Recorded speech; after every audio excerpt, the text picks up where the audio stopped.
Hello guys, I'm Samuel. Welcome to another video on It Is Easy. In this video, we are going to be talking about the introduction to indices. Stay tuned.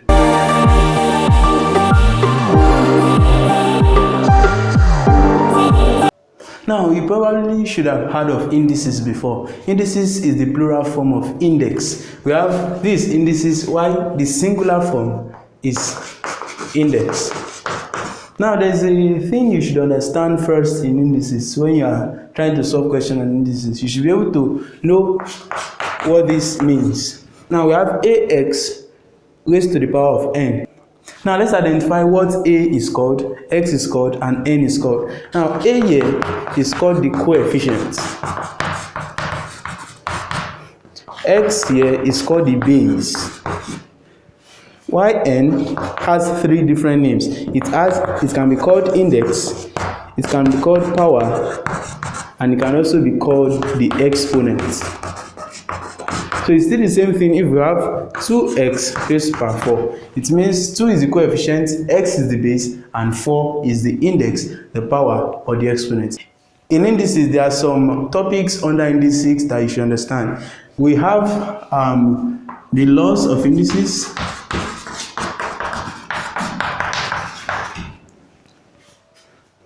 We have index notation. Now, this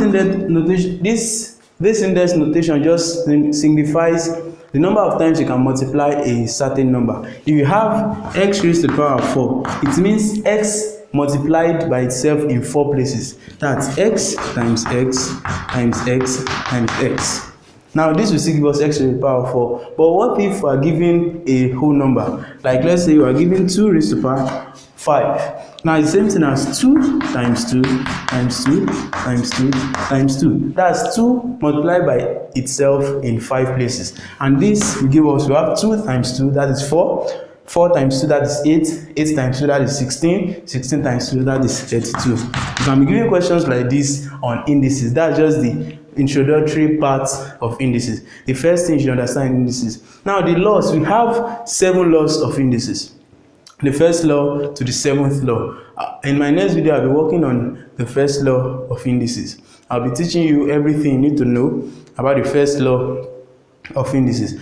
There's also one thing you should understand in this introduction to indices, and that is, if you are given something like 3x, you should know that this x has its own power. There's no number or any integer or an unknown that does not have its own power. If you see it like this without the power, you should know that it has the power of 1.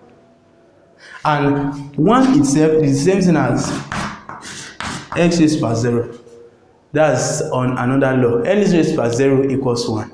If you have 1 raised to the power 0, it gives us 1. 2 raised to the power 0, it gives us 1. If you have 10,000 raised to the power 0, it gives us 1.